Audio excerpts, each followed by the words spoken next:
Hər vaxtınız xeyir olsun. Mən şuuraltı terapist Kəmalə Poladova. Bugünkü mövzumuz bizim niyə bəzən yaşamaq çətindir və bəzi istəklərimizə, arzularımıza çox gec bir zamanda çatırıq və yaxud da ümumiyyətlə çata bilmirik. Bəs nədir bizi arxaya salan, nədir bizi geriyə salan, nədir bizi sıxıntıya salan vəziyyətlər? Bizim ümumiyyətlə beynimiz 35 yaşına qədər müəyyən bir vərdişlər əsasında artıq bir struktur yaradıb özündə və bizim artıq diş fırçalamağımız, hər hansı bir vəziyyətə reaksiya verməyimiz, hər hansı bir vəziyyəti analiz etməyimiz artıq vərdişlər əsasında yaranan bir vəziyyət olur. Bu nə deməkdir? Yəni artıq illərdir mənim beynimdə bir düşüncə yaranıb və o düşüncə artıq mənim şuuraltı olaraq oturub mənim beynimə və mən hərəkətlərimi, danışığımı, oturuşumu, duruşumu, insanlara olan münasibətimi, vəziyyətlərə olan münasibətimi artıq həmin o düşüncəyə əsasən düşünməyə başlayıram. Yəni həmin o düşüncəyə əsasən özümü aparıram. Məsəl üçün, sizə kimsə əyri baxa bilər və yaxud da deyə bilər ki, sənin saçın sənə yaraşmır, sənin paltarın sənə yaraşmır və s. Hər hansı bir neqativ və xoşa gəlməyən bir söz işlədə bilər.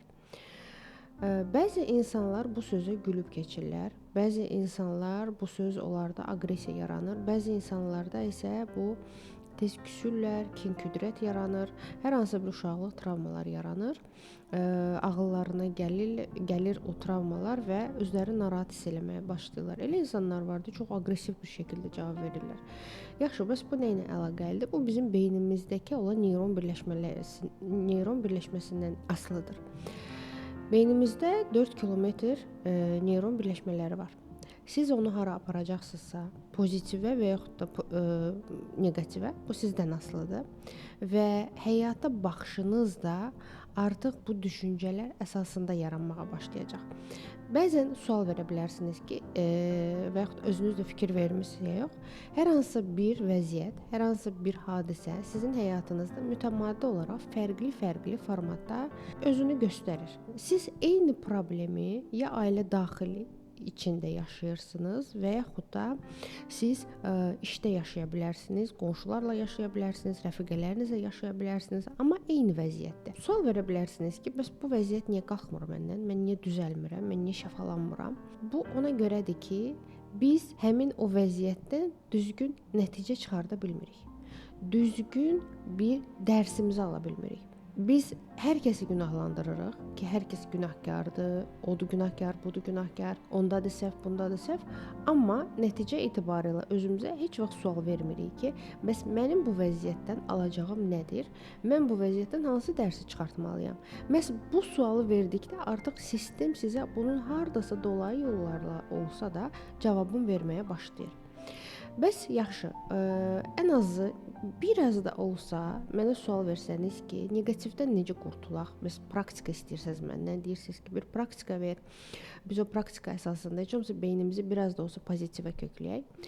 Mən istəyirəm ki, indi hər kəs gözünü yumsun və onu narahat edən o neqativ vəziyyəti gətirsin gözünün qabağına. Məsəl üçün, kindir, küdrətdir, hirsdir, küskünlükdür, fərqi yoxdur, nə olursa olsun, bəlkə kimdəsə incimisiniz. Bu neqativ vəziyyət sizi sıxır, sizi yorur, sizi bezdirən bir vəziyyətdir. Və mütəmadi olaraq fərqli insanlara yaşadığınız həmin o hissdir. Gətirin onu gözünüzün qabağına, görün onu nəyə oxşadırsınız. Qorxunc bir şey olacaq, əlbəttə ki, çünki pozitiv bir şey olmayacaq. İndi isə diqqətimizi verək bədənimizə və bədəninizin harasında həmin o neqativi hiss edirsiniz. Ola bilsin ki, mədənizdə, ürəyinizdə, başınızda, ayağınızda, boğazınızda fərqi yoxdur. Onu bir əşyaya bənzədin. Daş olsun, kərpiç olsun, nəsə qara bir şeydir, nəsə ağır bir şeydir ki, sən onu həqiqətən də bədənində hiss eləyirsən. Onun ağırlığın, onun neqativin, onun qaranlıq bir enerji olduğunu hiss eləyirsən. Və ona deyin ki, mən səni gördüm.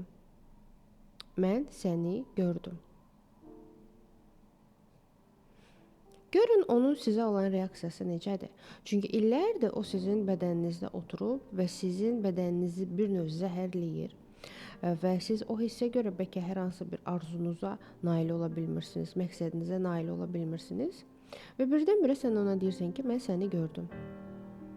Görün onun reaksiyası necə olacaq? Əlbəttə ki, gözləmirdi. Əlbəttə ki, şok bir vəziyyətdir. Və ona soruş ki, sən mənim həyatımda niyə varsan? Bu sualı verdikdə sizə gələn cavab sizin hər dəfə o hissi yaşadığınız zaman keçirdiyiniz o emosiyalardır. Məsəl üçün qorxu hissidir, stressdir, həyəcandır, nifrətdir, bədəninizin artıq özünü sıxmasıdır. Nə olursa olsun, onun cavabı belə olacaq ki, yəni mən istəyirəm ki, sən o neqativ hissini yenidən yaşayasan.